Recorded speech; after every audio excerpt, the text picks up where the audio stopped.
लौकी घेतली एक, त्याला व्यवस्थित सोलून घ्यायचं आणि त्याला कट करायचं आणि किसून घ्यायचं. असं छान किसून घ्यायचं पूर्ण किसलेलं. नंतर कोबी घ्यायची, कोबी पण किसून घ्यायची.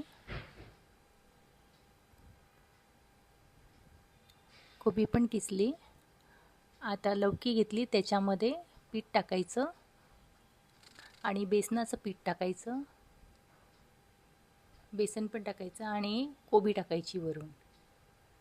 आणि मीठ, धणे पावडर, लाल तिखट, हळद, आलं लसणाची पेस्ट, त्यामध्ये हिरवी मिरची पण आहे आणि मिक्स करायचं. आपल्याला मिक्स कोबी आणि लौकीचे कोफ्ते बनवायचे आहे आणि त्याचे छोटे छोटे गोळे करायचे. असे छोटे गोळे करायचे. कढईत तेल तापलेलं आहे, गोळे टाकायचे. आता हे गोळे तळून घ्यायचे सगळे. सगळे गोळे तळल्यानंतर असे परत दुसरेही गोळे तळायचे. हे गोळे तळून घ्यायचे आणि काढायचे. हलके ब्राऊन करायचे. ब्राऊन कलरचे केले की काढायचे. आणि एक कांदा घेतला, त्यालाही कट केला आणि बारीक बारीक चिरून घेतला.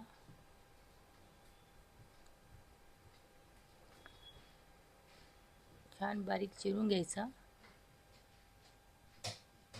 आणि चिरला. आणि एक टमॅटो घेतला, त्यालाही बारीक चिरून घ्यायचं.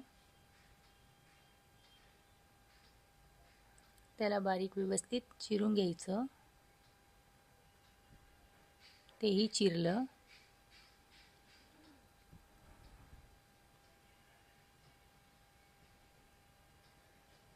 सगळेचे बारीक बारीक व्यवस्थित चिरून घ्यायचे.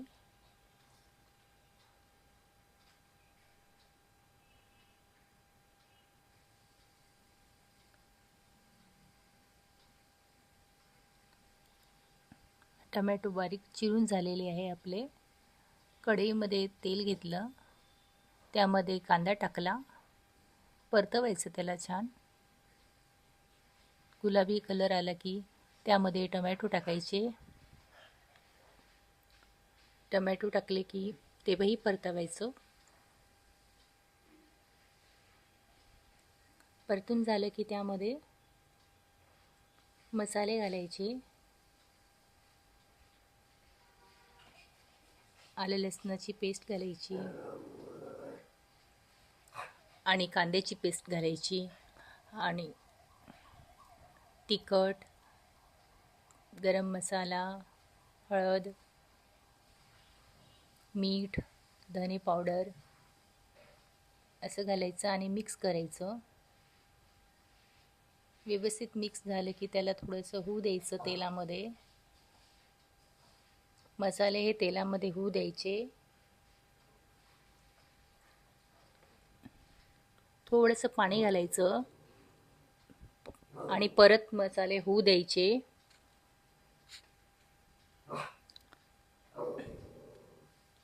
आणि नंतर कोफ्ते घालायचे त्यामध्ये.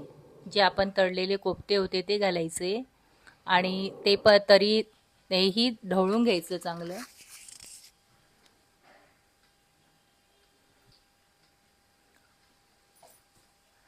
असं छान ढवळून घ्यायचं आणि मग त्यामध्ये थोडं पाणी घालायचं. पाणी घातल्यानंतर तेही ढवळून घ्यायचे आणि त्यावर आता झाकण लावायचं. 5 मिनिटासाठी होऊ द्यायचं. झाल्यानंतर कोफ्ते बघा मस्त छान दिसतं आहे. कलरही आलेला आहे. त्याला कोथिंबीर टाकून सजवायचं. आपला कोफ्ता करी तयार झालेला आहे.